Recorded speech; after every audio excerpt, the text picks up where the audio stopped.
एतिरे टाइम ताईं असां सभिनी उमेदवारनि खे ॿुधो इंतज़ारु कयो उन खां अञा बि वधीक मशहूरु आहियां जो अवां अजरकूं टोपियूं ॾेई असांजो मान मथे कयो। जेकॾहिं असीं तव्हांजे हिन मान हिन ख़ुलूस खे बेईमान थी जेकॾहिं खपाईंदासीं त यकीनन अवीं त कुझु कोन कंदो पर रब जी ज़ात ज़रूरु पुछड़ो कंदी। इहो असांजो ईमान। सजदों से तेरे क्या हुआ, सदियां गुजर गई, दुनिया तेरी बदल दे वो सजदा तलाश कर। मुझा दोस्तों अवां ॿुधियूं तकरीरूं वकील सिंध बार जी जेका इलेक्शन आहे उहा इलेक्शन ॿारनि जे फ़ाइदे जी कोन्हे। ऐं ॿारनि में रहियो आहियां, हे दोस्त ॿारनि में रहिया आहिनि।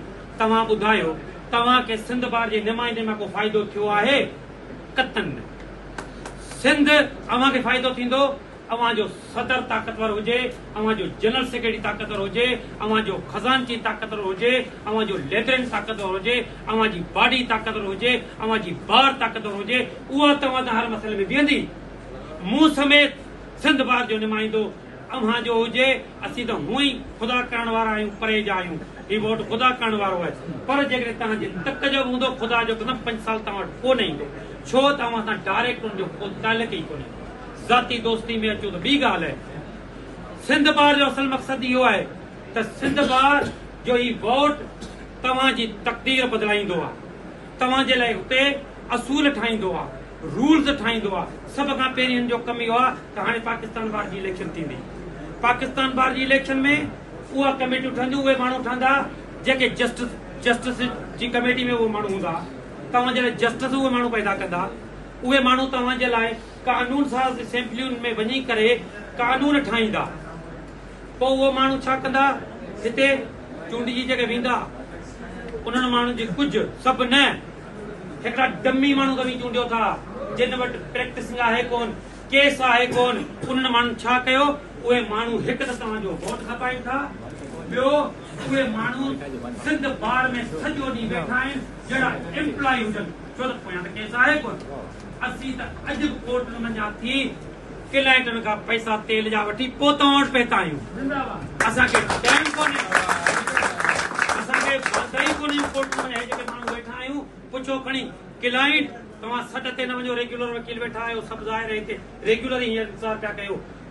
हींअर बि हिते असांजे वेठे 4 दफ़ा जज वटि क्लाइंटनि जी वॻे फोन आई, साईं अचो जज सॾे पियो। हालांकि हूंदो कुझु कोन, पाण खे ख़बर आहे थींदी वेटमेंट। पर जज चवंदो तुंहिंजो वकील कोन्हे। तुंहिंजो अॼु वकील हुजे हा न अॼु तोरो केस, अड़े बाबा असांखे ख़बर आहे सिविल केस आहे, ही तुंहिंजो औलाद बि हिते हलंदो, तुंहिंजो औलाद बि असां लिखियो आहे, तुंहिंजो वारस बि असां लिखियो आहे, तुंहिंजा वारस हलाईंदा। पर हाणे अॼु असीं इलेक्शन में आहियूं तॾहिं जज खे ख़बर आहे मश्करी थो करे। कल्ह हिकिड़ी पोस्ट मूं पढ़ी, असांजो सुठो नौजवान वकील आहे जमारी साहब, हक़ जमारी साहब, उन लिखियो पार्टी कान्हे, केरु कोन्हे, ही जज सूबेदार थियो वेठा आहिनि, हे बेइज़तियूं वेठा कनि। पोइ बाबा जेकॾहिं तव्हां उहे माण्हू चूंडींदो जेके कोर्टनि में हूंदा ई कोन, उनखे ख़बर कहिड़ी त बेइज़ती कीअं थी थिए। उहे ॻाल्हाइनि, असीं 200 किलोमीटर 150 किलोमीटर तां ईंदा आहियूं, चईं परमिशन कान्हे। परमिशन जो इशू आहे साईं। जॾहिं वकील हुआ उहे माण्हू, मूं वटि उनजा रिकॉर्ड आहिनि, 2.5 नंबरनि में चर्च में बेल वठी आया, जॾहिं हिते आया किलो ते बेइज़ती पिया कनि। मुझे ऑर्डर कहीं ना 2.5 नंबर पे उठ के आए सीशन जज का अदी किलो में तू इते असाई बेइज्जती वडो करी जड़ो कर असा को जब तो वडो खोलियो हुजे। इन्हनि शयुनि खे केरु कंदो, उहो ई माण्हू करे सघे थो जेको इन्हनि अज़ाबनि मां गुज़रियो हूंदो। 5 साल जेके सिंध बार काउंसिल में वेही सजा चए थो ऐं मूं कयूं 5 सालनि में 5 मीटिंगूं वठी रहियूं। हाणे जे असांखे बि पुॼाईंदो ऐं ॿुधाईंदो त उहे केरु आहिनि जेके महीने में 6 मीटिंगुनि जा पैसा था वठनि। रुगो उते TAD आहे। जेकॾहिं मंज़ूर चंद सिंध बार जो मेंबर थियो, उनजे पुट या धीअ जी शादी हूंदी बदीन, लेटर निकिरी वेंदो त सिंध बार काउंसिल जी मीटिंग बदीन में।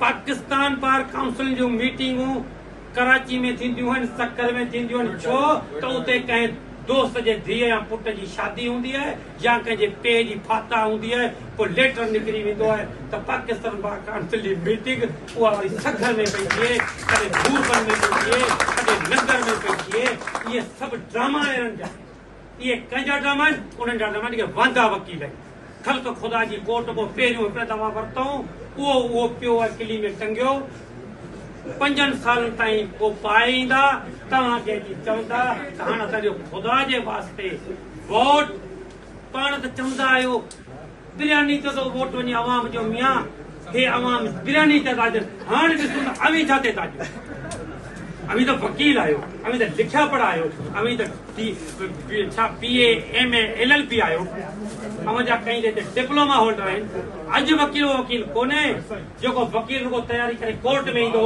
अॼु जो वकील सिंध जो केस विढ़ंदो मज़लूम जो केस विढ़ंदो हाकिम जो केस संगन जो केस विढ़ंदो मंत्रियुनि जा केस विढ़ंदो मिस्त्री पतनि जा केस विढ़ंदो पोल्ट्री फार्म जा केस विढ़ंदो अहिड़ा माण्हू मोकिलियो ॿारनि में ख़ुदा जो कदम सिंध ॿार जे निमाज़ जी न को ज़रूरत आहे न को कमु आहे असीं पाण असांजो कमु कहिड़ो थींदो वधि वधीक थींदो जो अवां जी खटल पार्टी खे आङुर करे केराए छॾींदासीं पोइ अवां खे अपीलनि में इस्लामाबाद ताईं हलाईंदासीं हिकिड़ो ऑर्डर कराए जंग कंदो अञा अवी नूरियाबाद फोन वठी उहो ऑर्डर वरी ॿियो थियो अरे ही ऑर्डर त मूंखे खटायो वरी तारक शाह हिकिड़े ओड़ ते खटे माशा अल्लाह मुहारा हार हथ में रहिया वरी हमरा तारक शाह हार झलियो बीठा हूं हेॾी मूंखे पे कयूं हिन साईं तव्हांखे वरी केराए छॾियो इन कम खां सवाइ जो कमु कयो कहिड़ो अथनि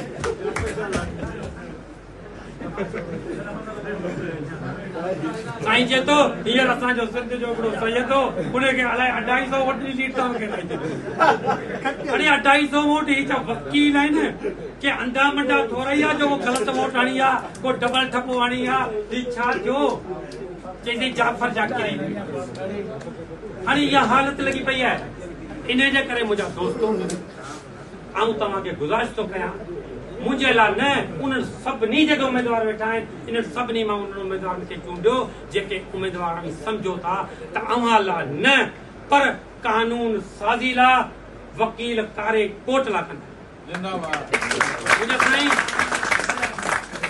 आऊं बदीन खां हिते आहियो इहा आहे साईं असांजे कानून साध माण्हुनि जी वीहनि किथे जी मुंहुं मरम जो किथे टंडोल हया हाणे आऊं बदीन वारो मेहड़ मां बि वोट वठां मेहड़ वारो वरी अचे थो उतां बदीन मां थो वोट वठे ठटे मां थो वोट वठे तव्हां खां इहा कानून साज़ी न थी सघी त आऊं जिते जी नुमाइंदगी करियां मूंखे वोट बि उहे ई माण्हू ॾियनि जेकॾहिं दादू जामशोरे जी सीट आहे त दादू जामशोरे वारा वोट हुनखे चूंडनि न पोइ ख़बर पवे न हैदराबाद वारो महिरबानी करियो असांजी मदद करियो अव्हां जे बल बोते ते असां ते असांजे हक़ीक़ी नुमाइंदा असीं नथा चूंडे सघूं मूं जुरत कई सोचम मेहड़ चोही भरी वियासीं तेल कॾहिं 260 रुपया कॾहिं 275 रुपया ड्राइवर खां पुछ कंडो मोहम्मद खान मटे जो सही हाणे टाकी पाकी वञी रही हाणे छा कयूं पोइ बुखारी साहब जो हिकिड़ो बैत हिम्मत जारी तो अटल आदमी दिल शिकस्तो न थी डांग फेरे